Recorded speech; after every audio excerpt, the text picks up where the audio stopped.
in the performance wellness model, we start out with looking at the body and the fight or flight reaction that triggers physical and emotional reactions to whatever it is that's threatening us. And then we look at the thoughts that actually trigger those reactions. And underlying the thoughts are emotions that actually fuel the physical and the emotional or feeling reactions that we have related to that threat. So emotions are actually more powerful than our thoughts. And often there are no words to describe the feelings that we're having. And that's where the arts come in. The arts can capture these emotions, these feelings that have tremendous power over us in our lives. And not only can we capture those feelings, but we can also use the arts to transform those feelings into energy that is useful for us in our daily lives. So I'd like to talk now a little bit about the use of music as a way of channeling and transforming emotions. The process of doing that I have coined essential musical intelligence. We actually have an innate body-based intelligence that we can tap through playing music. And this is something that we're actually born with. Howard Gardner writes about musical intelligence as being one of the 8 major intelligences that we all have. In fact, we have musical intelligence as early as 24 weeks in utero. The fetus actually makes musical decisions. It might like the music that mom and dad are listening to. It might not. It will literally kick when it doesn't like what it's listening to. And it will relax and enjoy the music that it does. And later on, when the baby is born, it actually prefers the music that it heard in the womb to music that maybe it had never heard before. So it's fascinating how this intelligence is very powerful. And it allows the child not only to enjoy listening to music, but it can make rhythms. As early as a few months old, the baby has a sense of rhythm. Later on, the baby can actually sing little melodies. It can eventually start to copy songs that it's heard on the radio or television. It can later on even create musical dramas. I've seen kids at age 4 having their own little musical operas going on. And none of this is learned. It's innate. So why not develop that musical intelligence throughout our lives and use it even as adults to create respite for ourselves, to solve stress-related problems, to give gifts of love and joy to other people. And we can do this all without being professional musicians because it's something that we innately know how to do.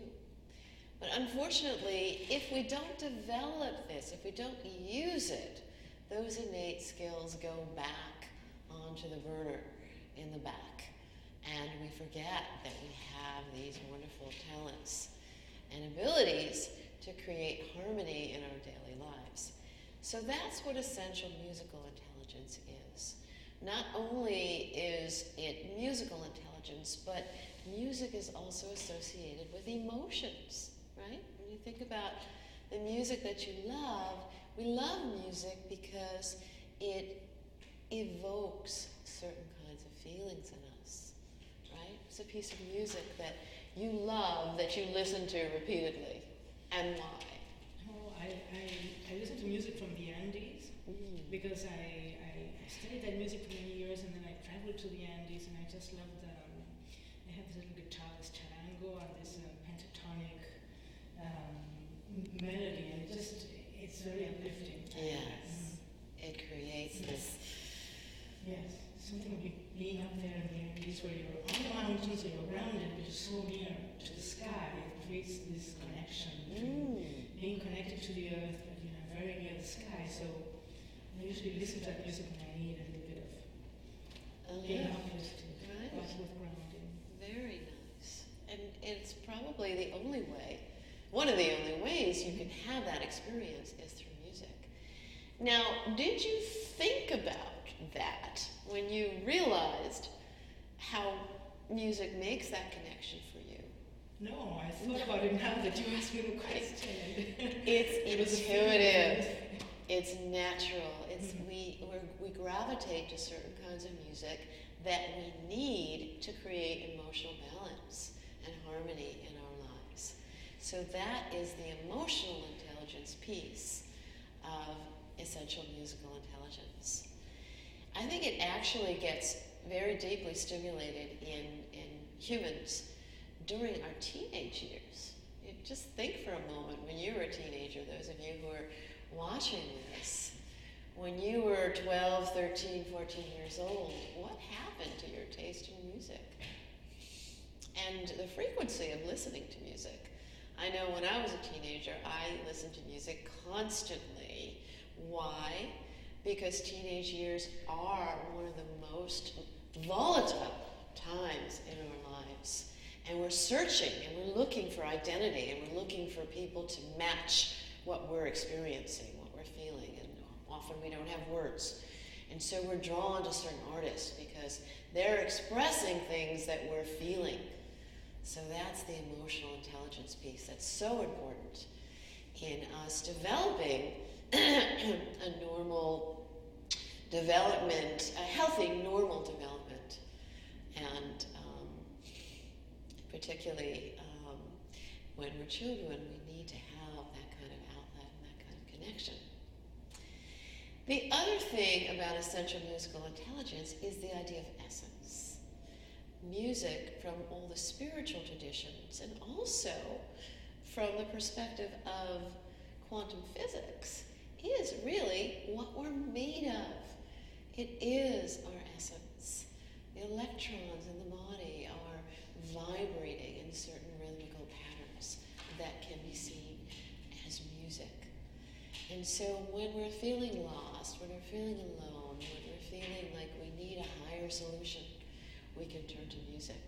And that will bring us to that place of connectedness with a higher power, if you will, and also a connectedness with all beings, connectedness with nature, connectedness with whatever group that we're experiencing at that time.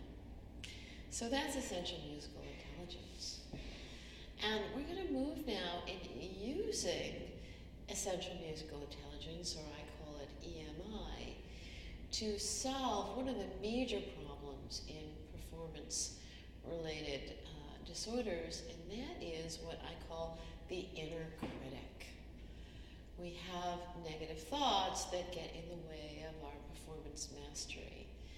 But deeper than that often is this constellation of voices, negative voices, that somehow we've internalized and we've almost created an entity out of those negative voices that rears its head often when we least need it, when we're doing something that's really meaningful to us, where we're going to be evaluated in some way.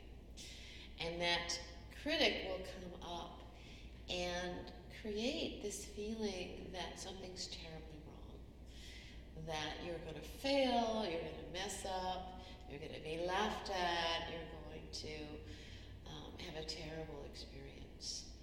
And the inner critic, really, as I said, it's a conglomeration of different times in your life where your power was taken away from you by critical teachers, parents, co-workers, and sometimes even by your own superego, the part of you that is expecting perfection all the time. And with repetition, that inner critic actually increases in size and in power and can get so bad that you don't even want to perform anymore. How many of you out there have had that experience where you almost feel a sense of terror when you have to get up and give a speech, or even making a toast at a friend's wedding? Your knees start to shake, and you don't know why. I'm just going to make a toast. Why should I feel so terrified? And why is simply because your inner critic is taking up the space of your creative expression and has gotten in the way of your ability to enjoy the moment. So we're going to do an exercise now where we're going to give you a chance to externalize the image of your inner critic. So before we do that, I'm going to guide you through a little meditation where you can start getting in touch with the times where you were harshly criticized. And you're going to be able to externalize the images, the feelings, however you've recorded that in your body-mind in the process of art therapy. You're actually going to get to draw your inner critic. So right now, take a moment to get comfortable in your chair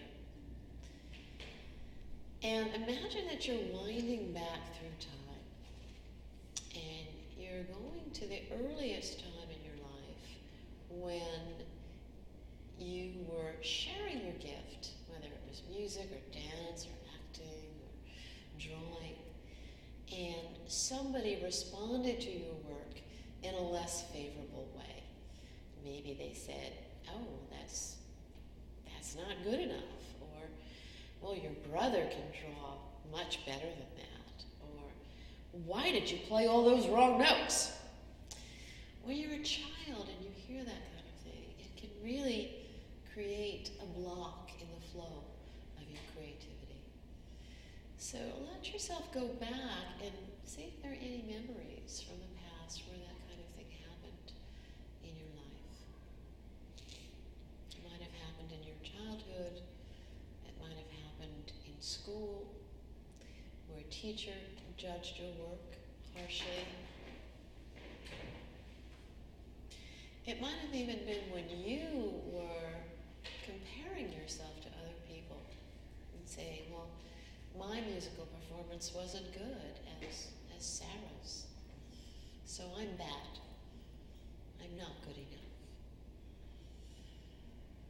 Or it might have happened later in your life. It might have happened in high school when you were in a choir, or maybe you were playing in a band, and somebody was mean and said, "Well, that song is no good. That sounds like somebody else. I don't like that." Or you didn't perform it very well. And you can trace that all the way back to the present time. Maybe something you did recently was not received well. Maybe you had an audition, or maybe you were applying for a job and you didn't get it. And your inner critic started tormenting you and saying, "If only I had said this instead of that. If only I had worn the brown shoes instead of the black shoes, maybe I would have gotten the job." So this is something that you're going to be able to address now in the process of drawing whatever comes to mind that's related to this critical part of you that steals your fire, that steals the joy of giving your gift. So Suzanne, were you able to have some images as I was speaking? Yes, definitely. And I saw that when I started doing music and singing, I always had a lot of support and a great space in school to do my singing activity. And the image that the first, let's say, when my bubble was burst was 1 year before the end of college. That summer, I was singing backup vocals for some groups in Buenos Aires, and then we formed a trio, and we started getting gigs, and things started to go well, and we got a contract to sing during the school, or be the school term, at one of the hot spots in Buenos Aires. And I was so happy about this. But the thing is, when my parents returned from holidays that summer, it was a big no. It was either stay home and finish college, or if you want to go and sing, you have to we cut you loose, go off on your own, but away from the family. So it was very dramatic. Yes. That must have been shocking. It was, yes.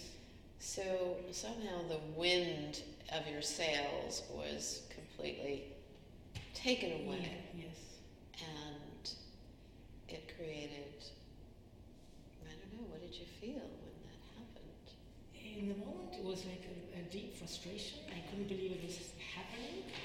But then I think I had to suppress it. I decided to finish college, and I just gave up the singing. So it's as if I had to suppress that to be able to move forward. Right. So now, I'm giving you permission to open up that box where you suppressed this joy and excitement of recording your music, and let it go now and see what happens in the drawing. See what it feels like to externalize that energy of the inner critic, which seems like it stems from actual people, your parents, who were not allowing you to move forward with your creative joy. So take a couple of minutes just to draw whatever comes to mind that might have been stored in your body since college, which was quite a while ago. Yeah. Mm-hmm. And those of you who are watching, you might want to get some crayons and some paper, or you could use paint. You can use crayons, whatever you like, and externalize your inner critic.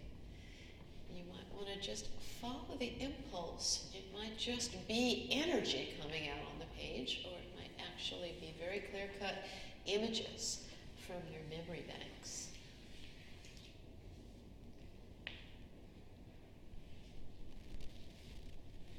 The important thing is not to be thinking, but to let your intuition, your creative part just pour out onto the page.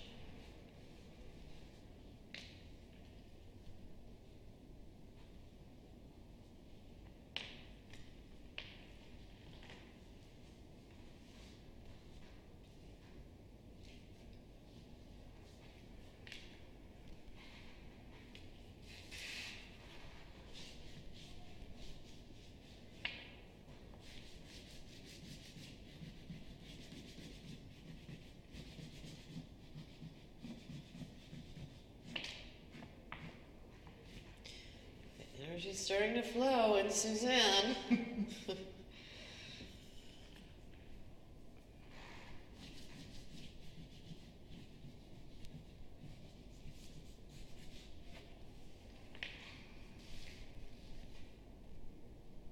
feel like there's something more dramatic. Okay, let's do it.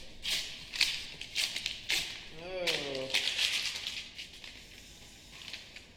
All right. Thank you. Is that it?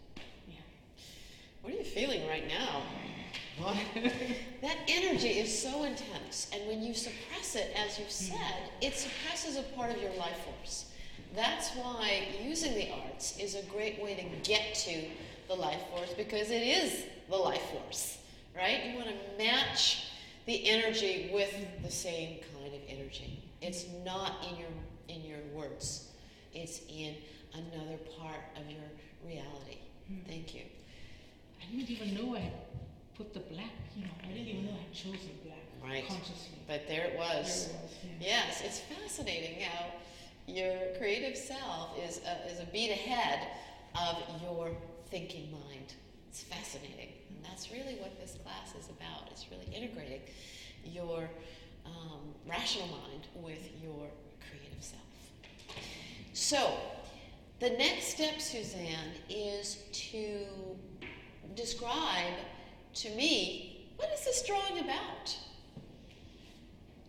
So, the beginning is the joy of making music, of this vibration, like you spoke about. Like music is also vibration, like part of our being, like being able to express my being and out into the world through music and singing, and all these these projects, singing with backups for other people, but also making my own trio and being able to perform, and was all this like starting to go out into the world with all this like vibration and music and expansion and warmth here in the heart. Like a butterfly coming out of their cocoon, ready to fly. Yes. And then... this is what I'm bringing out into the world. Right. Beautiful. Yes. But dun, dun, dun, dun. And then it's just like a thunderbolt, like lightning, like out of nowhere. Right. No. Oof. This is no. No. And then after the thunderbolt, it's like darkness, in the sense of that all this, this vibration that had like all these different nuances was just like I would put in a box and cover it and go into like yes, just stored away in the attic or the basement. Yeah. Okay. That's when the energy started to release. As I was watching you draw, it just came out in that thunderbolt. So there's a lot of feeling there. So what we're going to do with this drawing now is we're going to actually have you dialogue with your inner critic. But you're not going to do it with words. You're going to do it with music. We're going to match the energy with the same kind of energy, and that is creative energy. So, what we're going to do is we're going to look at if you could play the energy of the inner critic on one of these instruments, what would it sound like? What is the voice of your inner critic in your life? It's very loud and very like it's very like short, percussive, deep, short, percussive, and final. Okay. Wow. Is there an instrument here? Oh, you got it. The djembe. Okay. So, let's hear the sound of your inner critic. Okay.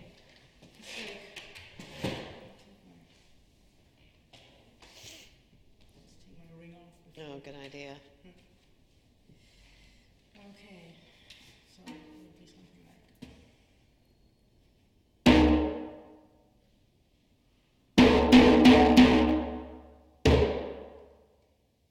Not many words, but.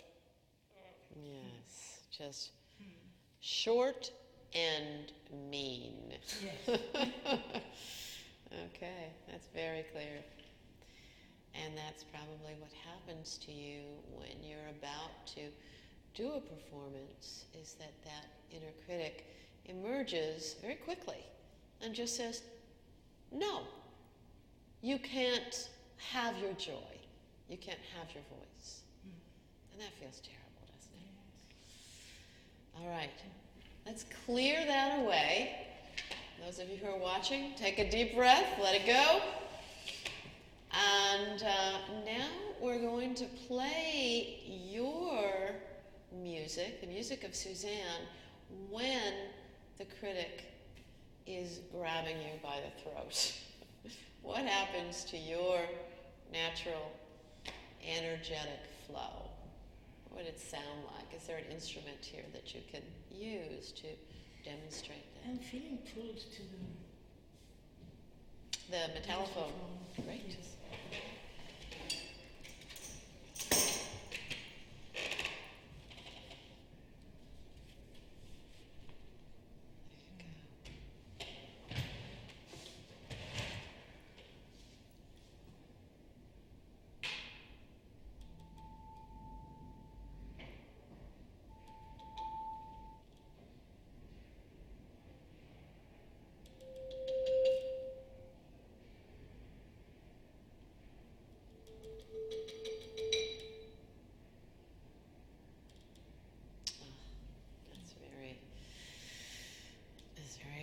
around. So there's this impulse that starts to move, and it stopped. Right. How did it feel to play that? It's painful, but it's when it starts like to expand, and I could like start getting to the joy of just exploring what's there. It immediately it's like suppressed. Yes. Do you see a mirror of that in your life sometimes? Yes. Yes. Yes. Right. So the inner critic is so powerful, and it's so unconscious. That is, why we need to externalize it, because we're not even aware it's there. We've accepted that that's the way it is, but it doesn't have to be that way. So what we're going to do now is we're going to have a dialogue between these two aspects of yourself, the wounded child part, if you will, and the inflated inner critic that is basically saying, you can't be seen, you can't be heard. And we're going to allow this child part to retrieve the power that you've given to the inner critic. Okay? So what I'd like you to do is choose the part that you feel most identified with today. I feel more identified. With the vulnerable, Yes. deflated part of yourself. Yes. Okay. Because I also felt that it's like suppressing the impulse to explore. Ah, yes. Just Right. So I'll just stay small, do a little bit of stuff in my life, and then stop. Wow. How many of you out there have had that experience? It's very common within the lives of creative people who have been traumatized in this way. So I am going to then play your inner critic, and we're going to start out in our respective corners. You will be the wounded child. I will be the kind of inflated, no, you can't do this. And we're going to see how this creative process of essential musical intelligence is going to allow some kind of transformation to happen so that I lose my power and you gain it. Now, we don't know how that's going to happen, and it isn't going to happen through trying. It's going to happen through the process of letting go and letting this innate healing power within you to take you where you need to go. Okay? You ready?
quite a transformation. Let's talk a little bit about what happened. At first I was like, each strike on the drum, I felt it like pain in the body. And I was just like, okay, shut up, play something, shut up, play something. But then I got the impulse that I can also match. I can look up. I think that was the moment. Yes. I can look up. I was even looking. I absolutely felt that. At you. I felt that. So just the strikes of the drum felt like something coming from some arbitrary power, let's say, Yes. judging me. And then when I looked up, it was like, oh, it's energy. It's just like louder. It has a different texture. It's like I can seeing match a it. monster in a dream, and you actually turned around and you looked at it instead of running. Yeah. Fascinating. So tell me more. And then I think it was like when I started being able to match like the dynamics, like the intensity of the beat. That kind of put me like in a new place of saying, oh, we can actually play together and make it richer. We have more texture, more dynamics, two different instruments. I can play with you. I can play filling in spaces. Yes. So then it started being a collaboration. Yes, it did feel like that. And then at the end something happened because I hadn't thought about it, but then I started like the range, like I was playing, here or here or here. Yes. Suddenly the range started It expanded. expanding, and it felt complete when the whole range was, let's say, when the arch reached the whole range, and at the same time, your playing was also like bringing all these different textures on the drum, from the initial beat to all this like. I lost subtle- that inflated sense of myself, and I was intrigued by you. I was mesmerized by you. And again, I wasn't thinking about it at all. It just happened. And it felt like I could then be vulnerable. I didn't have to be the big cheese in charge of everything. So we somehow balanced out our energies, which are basically all your energies. It's really what goes on inside. We have these different polarities that need to be integrated. Anything else?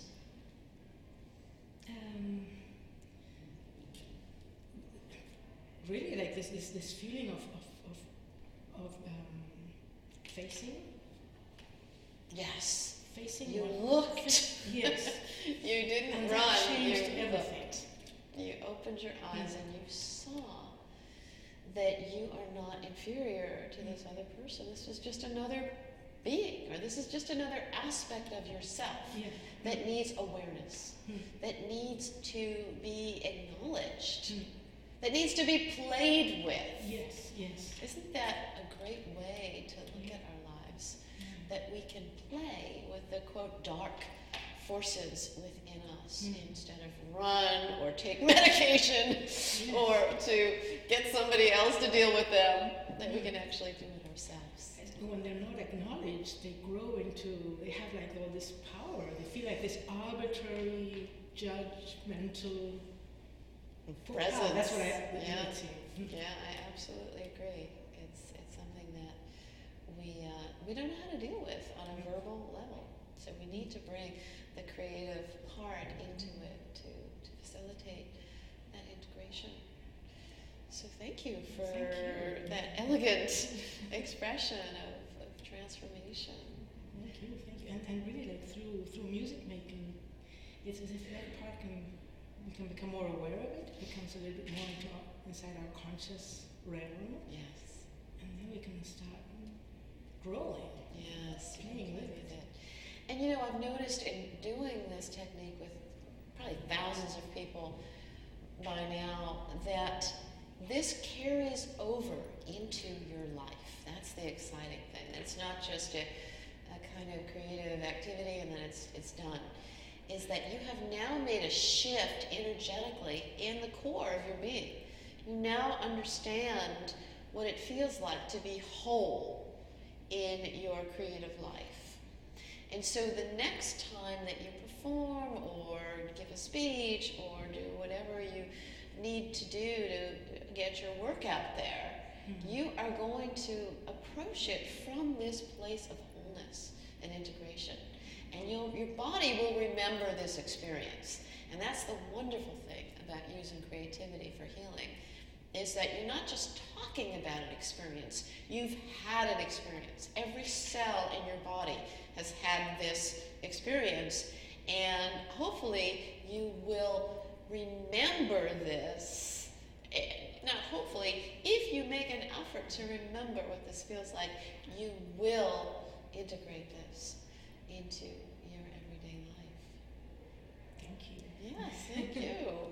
And feel free, those of you who are watching, to find a partner and do this exercise. It's difficult to do alone. So if you can find somebody who likes to play, who understands that we all have these shadow pieces, get them to help you. Do your drawing, have your instruments ready, do your improvisation, and let the transformation begin. Thank you.